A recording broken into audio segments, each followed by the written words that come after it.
Hello dear friends, आप सभी का स्वागत है शिक्षास्त्र एजुकेशन में। कैसे हैं आप सभी? उम्मीद करता हूँ बेहतरीन होंगे। इस एज में बेहतरीन होना भी चाहिए। एक स्टूडेंट को क्यूरियस होना चाहिए, बहुत ज़्यादा मस्ती करने वाला और पढ़ाई करने वाला भी। आज हम क्या बात करने वाले हैं?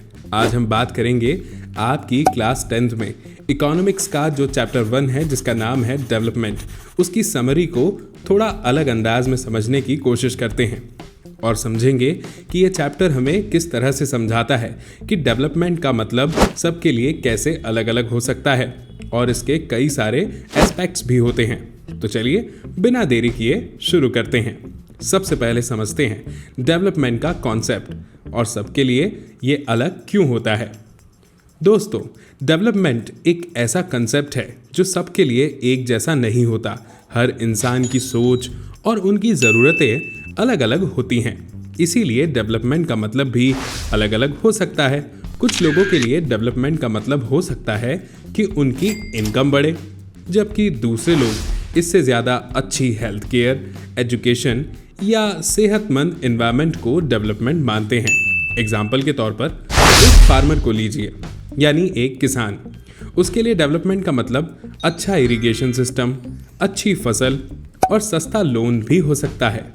वहीं पर अगर हम अर्बन वर्कर्स की बात करें तो उनके लिए शायद ज़्यादा नौकरी के मौके और बेहतर वेजेस होंगे डेवलपमेंट के इंडिकेटर्स। इसका मतलब क्या है? इसका मतलब ये है कि डेवलपमेंट का एक यूनिवर्सल डेफिनेशन नहीं हो सकता। अलग अलग लोगों की ज़रूरतें और सोच डेवलपमेंट को अलग तरह से देखने पर हमें मजबूर करती है। अब समझते हैं इनकम और डेवलपमेंट का रिश्ता क्या है। दोस्तों, कई बार डेवलपमेंट को इनकम से ज़्यादा जोड़ा जाता है, लेकिन ये सिर्फ एक एस्पेक्ट है। पर कैपिटा इनकम एक कॉमन मेथड है किसी देश के डेवलपमेंट को नापने का। लेकिन ज़रा एक मिनट पहले समझें कि पर कैपिटा इनकम का मतलब क्या होता है। दोस्तों, पर कैपिटा इनकम का calculation total income of the country को उसकी पॉपुलेशन से डिवाइड करते हैं। इससे पता चलता है कि हर एक व्यक्ति एवरेज कितनी इनकम कमा रहा है। फॉर एग्जाम्पल, आपके घर में 4 लोग हैं जिसमें 2 लोग जॉब करते हैं। दोनों की सैलरी 15,000 है। अब दोनों की टोटल इनकम 30,000 है, तो दोनों कमाने वाले लोगों के नंबर यानी 2 से उसे डिवाइड कर देंगे तो 15,000 आंसर में आ जाएगा और वही होगी पर कैपिटा इनकम।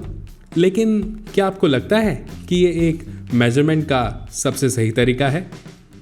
आगे बढ़ते हैं।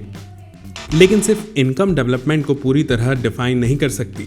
जैसे कई गरीब देश जहां पर कैपिटा इनकम कम है, वहां लोग खुश और सेटिस्फाइड तो हो सकते हैं, जबकि कुछ अमीर देश जहां इनकम ज़्यादा है वहां लोग ज़्यादा हैप्पी ना हो, ऐसा भी हो सकता है। अब समझते हैं नॉन इनकम गोल्स को। दोस्तों, इनकम के अलावा है चीज़ें होती जो डेवलपमेंट के लिए ज़रूरी हैं, जिनको हम नॉन इनकम गोल्स भी कहते हैं। इन गोल्स को पूरा करना एक हेल्दी और बैलेंस डेवलपमेंट के लिए बहुत ज़रूरी होता है। जैसे अच्छी हेल्थ केयर, जैसे अच्छे हॉस्पिटल्स और डॉक्टर्स की सुविधा होना। होता है ना, कभी हम बीमार पड़ जाते हैं और अगर हम किसी ऐसे हॉस्पिटल में चले जाएं जहां पे सुविधाएं अच्छी नहीं हैं या डॉक्टर्स हमें अच्छे से ट्रीट नहीं कर रहे, तो वहां पर हमें खुद प्रॉब्लम होती है। और पढ़ाई, हर व्यक्ति को पढ़ने के अवसर मिलना भी बहुत ज़रूरी है। भाई, जहाँ का एजुकेशन सिस्टम होगा बेहतरीन, वही तो कंट्री करेगी ना डेवलपमेंट में आगे तरक्की। एक और एस्पेक्ट है जेंडर इक्वालिटी, यानी पुरुष और महिलाओं के लिए बराबर सुविधाएं होना। ऐसा होना भी बहुत ज़रूरी है। दोस्तों, इन सब चीज़ों के बिना सिर्फ इनकम बढ़ाकर भी डेवलपमेंट नहीं हो सकता। जैसे अगर कोई देश ज़्यादा पैसे कमाता है लेकिन वहाँ की हेल्थ या एजुकेशन सिस्टम खराब है, तो वहाँ पूरे तरीके से डेवलपमेंट नहीं है, राइट? अब समझते हैं नेशनल डेवलपमेंट को, पूरे देश की तरक्की को। दोस्तों, डेवलपमेंट सिर्फ व्यक्ति तक सीमित नहीं होता। जब हम नेशनल डेवलपमेंट की बात करते हैं तो हम देश के सभी लोगों की ओवरऑल प्रोग्रेस के बारे में सोचते हैं।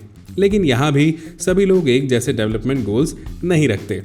जैसे कुछ लोगों के लिए बड़े डैम्स बनवाना ज़रूरी होगा जिससे बिजली और पानी मिलेगा, लेकिन जो लोग उस जगह से हटाए जाते हैं उनके लिए ये डेवलपमेंट नहीं होगा। इस वजह से नेशनल डेवलपमेंट के गोल्स पर हमेशा समय समय पर डिस्कशंस होते रहते हैं। नेक्स्ट एस्पेक्ट है डेवलपमेंट इंडिकेटर्स, यानी डेवलपमेंट को कैसे नापा जाता है। ये बहुत इंपॉर्टेंट है, ज़रा ध्यान से समझिए। डेवलपमेंट को सिर्फ एक फैक्टर से नहीं नाप सकते, इसके लिए कई तरह के इंडिकेटर्स का यूज़ किया जाता है। इनमें से कुछ इंपॉर्टेंट इंडिकेटर्स क्या हो सकते हैं? ए, पर कैपिटा इनकम।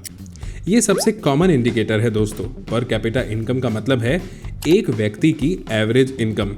इसके लिए टोटल इनकम को पॉपुलेशन के साथ डिवाइड किया जाता है, लेकिन सिर्फ इनकम के बेसिस पे डेवलपमेंट का पूरा अंदाजा नहीं लगाया जा सकता। B, life expectancy.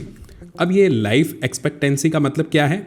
इसका मतलब होता है कितने साल तक सामान्य तौर पर लोग जीवित रहते हैं। अगर किसी देश में ज़्यादा लाइफ एक्सपेक्टेंसी है तो इसका मतलब वहाँ हेल्थ केयर और रहने के तरीके बेहतर हैं। इसके बाद है लिटरेसी रेट, यानी कितने लोग पढ़ लिख सकते हैं। यानी लिटरेसी रेट भी डेवलपमेंट को नापने का एक अहम यानी इम्पॉर्टेंट तरीका है। ज़्यादा लिटरेसी रेट वाले देश ज़्यादा डेवलप्ड माने जाते हैं, क्योंकि पढ़ाई और एजुकेशन डेवलपमेंट के लिए तो बहुत ज़रूरी है। और मुझे उम्मीद है ये बात आप भी एग्री करते होंगे इस बात से। फिर एक और एस्पेक्ट आता है इन्फेंट मोर्टेलिटी रेट, यानी IMR। अब ये इन्फेंट मोर्टेलिटी रेट का मतलब क्या है?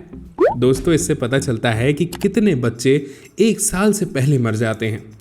कम IMR का मतलब है कि वहाँ के हेल्थ फैसिलिटीज़ अच्छे हैं। अब समझते हैं ह्यूमन डेवलपमेंट रिपोर्ट यानी HDI को। इंटरनेशनल लेवल पे डेवलपमेंट को HDI यानी ह्यूमन डेवलपमेंट इंडेक्स के बेसिस पे मेजर किया जाता है। UNDP यानी यूनाइटेड नेशंस डेवलपमेंट प्रोग्राम हर साल ह्यूमन डेवलपमेंट रिपोर्ट निकालता है, जिसमें डेवलपमेंट को 3 अहम फैक्टर्स के बेसिस पे नापते हैं। अब ये 3 अहम फैक्टर्स कौन से हैं? पहला है लाइफ एक्सपेक्टेंसी, लोग कितने साल जीते हैं। दूसरा है एजुकेशन लेवल, यानी स्कूलिंग की एवरेज ईयर्स क्या है। और तीसरा है स्टैंडर्ड ऑफ लिविंग, यानी पर कैपिटा इनकम या आमदनी कितनी है। दोस्तों, HDI के बेसिस पर दुनिया के देश रैंकिंग करते हैं और डेवलपमेंट का स्टेटस बताते हैं। एक और इम्पॉर्टेंट एस्पेक्ट है सस्टेनेबल डेवलपमेंट। आज के टाइम में दोस्तों सस्टेनेबल डेवलपमेंट सबसे इम्पॉर्टेंट हो गया है। इसका मतलब क्या है? आज की ज़रूरतें पूरी करना बिना फ्यूचर जनरेशन्स के रिसोर्सेज को कॉम्प्रोमाइज़ किए। फॉर एग्जाम्पल, अगर आप सिग्नल पर खड़े हैं और सिग्नल अभी रेड है तो आप अपनी कार या बाइक को बंद कर दीजिए। पेट्रोल वेस्ट नहीं करना है, एनवायरनमेंट को प्रिजर्व करना, पॉल्यूशन को कम करना, नेचुरल रिसोर्सेज का सही तरीके से उपयोग करना। अगर हम आज के नेचुरल रिसोर्सेज को ख़त्म कर देंगे तो फ्यूचर के लिए कुछ नहीं बचेगा। इसलिए लॉन्ग टर्म डेवलपमेंट का ध्यान रखना तो ज़रूरी है ही। तो अगर हम इस पूरे ओवरऑल चैप्टर के कंक्लूजन की बात करें तो क्या है? ये क्लास 10th का इकोनॉमिक्स का चैप्टर 1 जिसका नाम डेवलपमेंट था, उसकी अभी हमने डिटेल समरी को देखा। इस चैप्टर ने हमें समझाया कि डेवलपमेंट का मतलब सबके लिए अलग अलग हो सकता है। इनकम के अलावा भी कई इंडिकेटर्स हैं जो डेवलपमेंट को डिफाइन कर सकते हैं, और फ्यूचर के लिए सस्टेनेबल डेवलपमेंट का ध्यान रखना कितना इंपॉर्टेंट है। तो दोस्तों, अगर आपको ये वीडियो इन्फॉर्मेटिव लगा है तो लाइक करें, कमेंट में हमें बताएं कि आपको क्या क्या ठीक लगा और आप चाहते हैं कि इसमें और कौन कौन सी चीज़ें ऐड ऑन की जाएं।